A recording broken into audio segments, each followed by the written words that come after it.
सुनील कक्कड़ जी कह रहे थे कि हम लोगों ने भी कठिनाई का जीवन जिया है।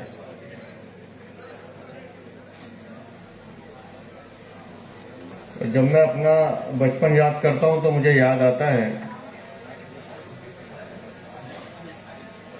एक कमरे में हम 6 भाई बहन सोते थे। एक साइकिल थी जिससे पिताजी काम करते थे।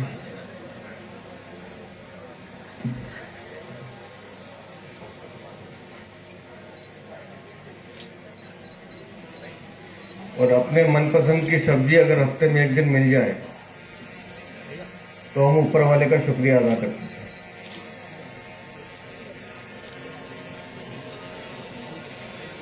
तो वो तकलीफ, वो दर्द,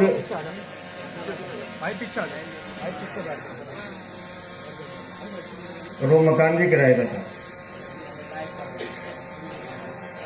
वो तकलीफ, वो दर्द जो आप लोगों के जीवन से निकला है वो मैंने यहां से सहा है। इसलिए जब राजेंद्र सोनी जी मेरे पास आए कि पूरे दिल्ली में 1 लाख से ज्यादा ऑटो चालक हैं, तो मेरा पहला सवाल उनसे ये था कि कितने लोगों के पास अपना घर है। इन्होंने कहा कि 70% लोगों के पास अपना घर नहीं है। मैंने कहा जिस दिन बीजेपी का मुख्यमंत्री दिल्ली में आएगा इनके घर की चिंता करना भारतीय जनता पार्टी का काम होगा।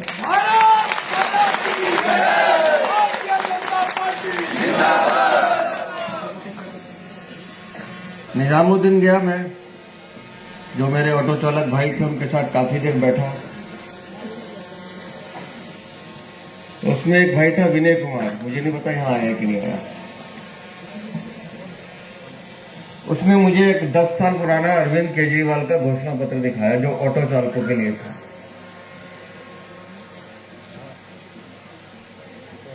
उसमें पहली जो घोषणा थी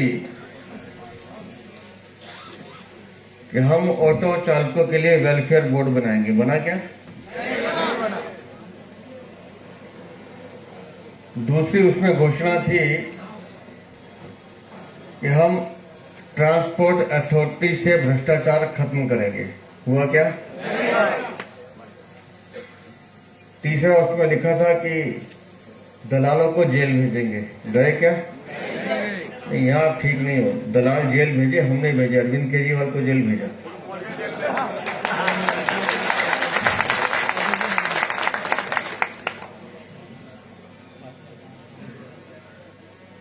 रघुनंदन पासवान राजीव कैंप झिलमिल कॉलोनी में रहते हैं, ऑटो चलाते हैं। कल रात को जहां मैं झुग्गी में रुका, पूरी रात में रुका, सुबह वहां से उठ के आया। लगभग 2 घंटे वो मेरे साथ थे।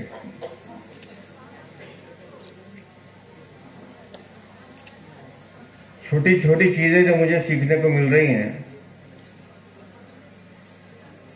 हम सबको इतना तो पता था कि फिटनेस टेस्ट पास कराने के पैसे देने पड़ते हैं, लेकिन कल जो मुझे जानकारी मिली कि फिटनेस टेस्ट पे अगर मेरे कागज पूरे नहीं है तो वो पास ना हो, अगली डेट मिल जाए, इसके भी पैसे देने पड़ते हैं। ऐसा ही होता है ना? नहीं तो 50 रुपए रोज का क्या वो पेनल्टी लगा देते हैं। तो गाड़ी पास कराने के भी पैसे हैं, गाड़ी पास ना कराने के भी पैसे हैं। ये दिल्ली सरकार है।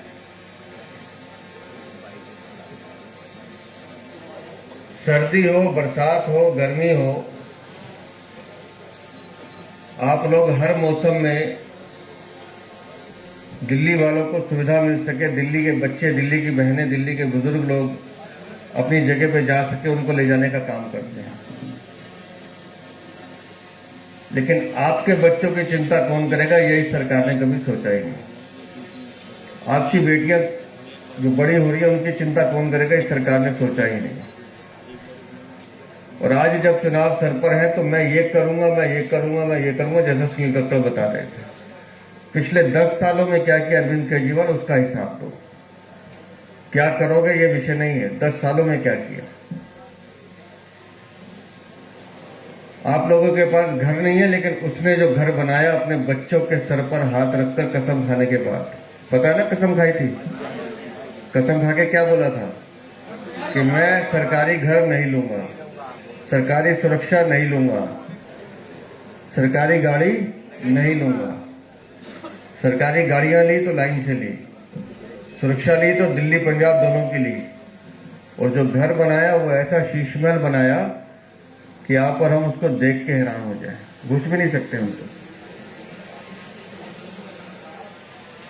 और घर के अंदर जो साजो सामान लगाया है, मैंने तो वीडियो देखे छोटे मोटे, मुझे हैरानी होती है कि वो चीजें भी ऐसी दुनिया में हमें तो पता नहीं थी। मियाँ जी कहाँ रहते हो? हैं? खजूरी में। घर में बाथरूम है? कितने हैं? एक। घर में लोग कितने हैं? 5। बैठो। मियाँ जी खजूरी रहते हैं, 5 लोग हैं, घर में एक बाथरूम है।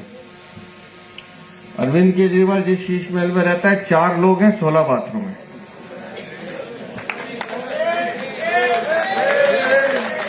अब एक बाथरूम में क्या करता, दूसरे में क्या करता, पता नहीं।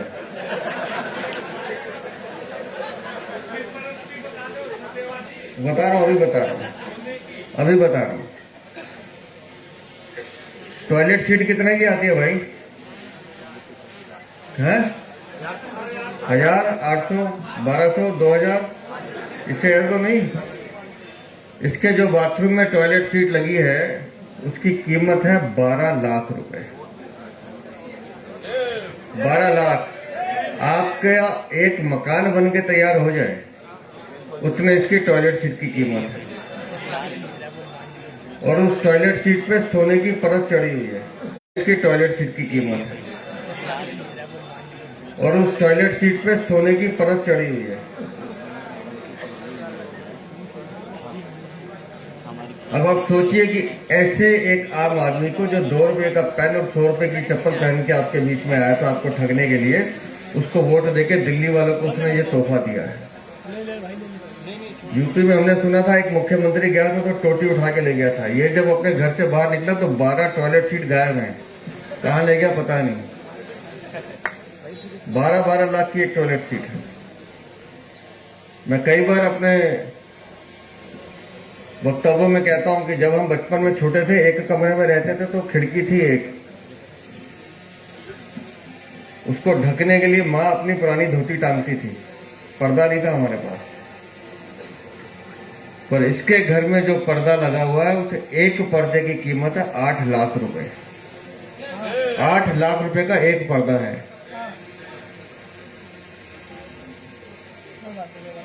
जो फ्रिज इसके घर में लगे हुए हैं, एक फ्रिज की कीमत 9.5 लाख रुपए। आप सोचिए कि वो पैसा है किसका? वो पैसा आपका पैसा था जो आप सड़कों पे मेहनत करके कमाते हैं। वो पैसा उन लोगों का था जो दिल्ली सरकार को टैक्स देते हैं। उस टैक्स के पैसे से अपनी अय्याशी का सामान जुटाने वाले अरविंद केजरीवाल, आज तुम्हें जवाब देना है कि वो पैसा आया कहां से। तुम कहते हो कि मैं चुनाव जीतने के बाद ये कर दूंगा ना, आपको बताना पड़ेगा भाई ये पैसा आया कहां से। सरकार कहती है हमने खर्च नहीं किया, पीडब्ल्यूडी कहता है मैंने खर्च नहीं किया, फिर पैसा आया कहां से? किसने लगाया? कौन थे वो लोग? इटालियन मार्बल जो उसके फर्श पे लगा हुआ है वियतनाम का, 8.5 करोड़ का है। कहां से आया वो? जिस कुर्सी पे बैठ के वो लोगों से बात करता है उस कुर्सी की कीमत 4 लाख रुपए है। कहां से आया? 4 आदमियों के लिए घर में 16 टीवी लगे हुए, 88 इंच का टीवी है। कहां से आए वो? उसका जवाब देना पड़ेगा आपको। वो पैसा आया कहां से? वो पैसा आया शराब की दलाली से, कमीशन से, घूसखोरी से।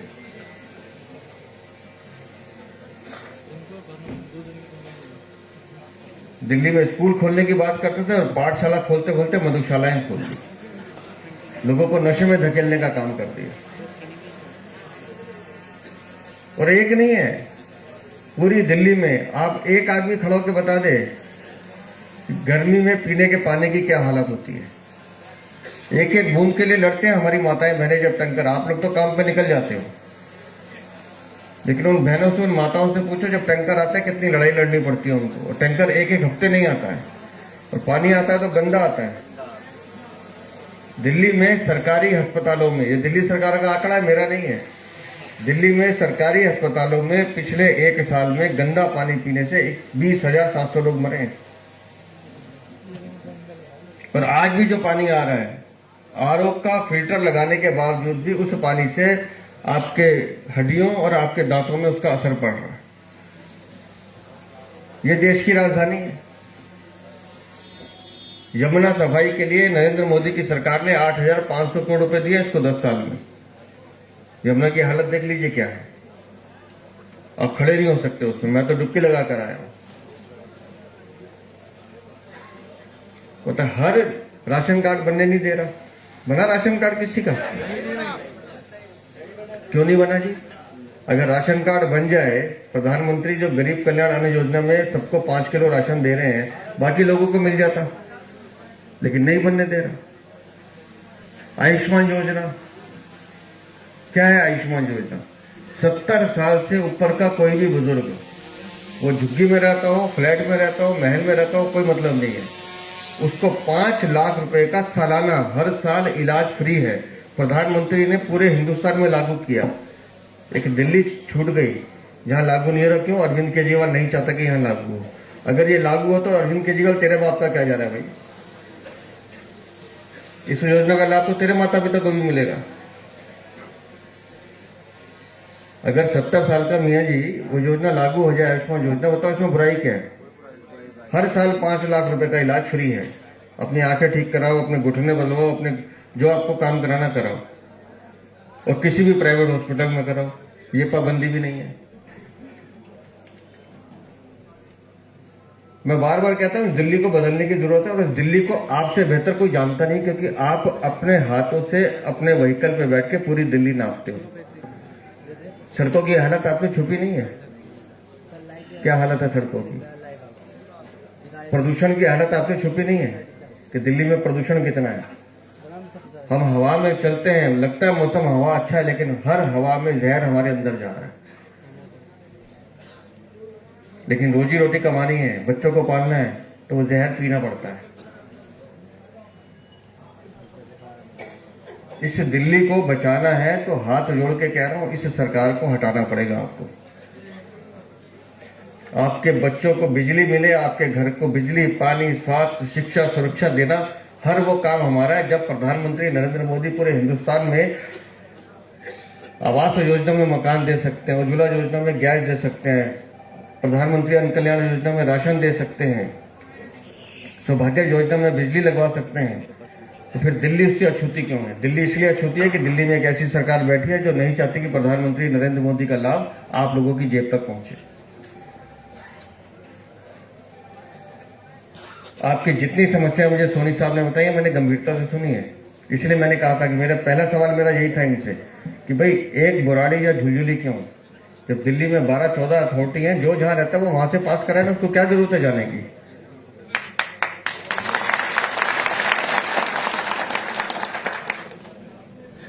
और यकीन मानिए, भारतीय जनता पार्टी को आपके समर्थन की जरूरत है। मैं बार बार कह रहा हूं, आप लोग ही हो जिन्होंने अरविंद केजरीवाल की सरकार बनाई थी, और आप लोग ही हो जो उसे उतारोगे। ये भी तय है।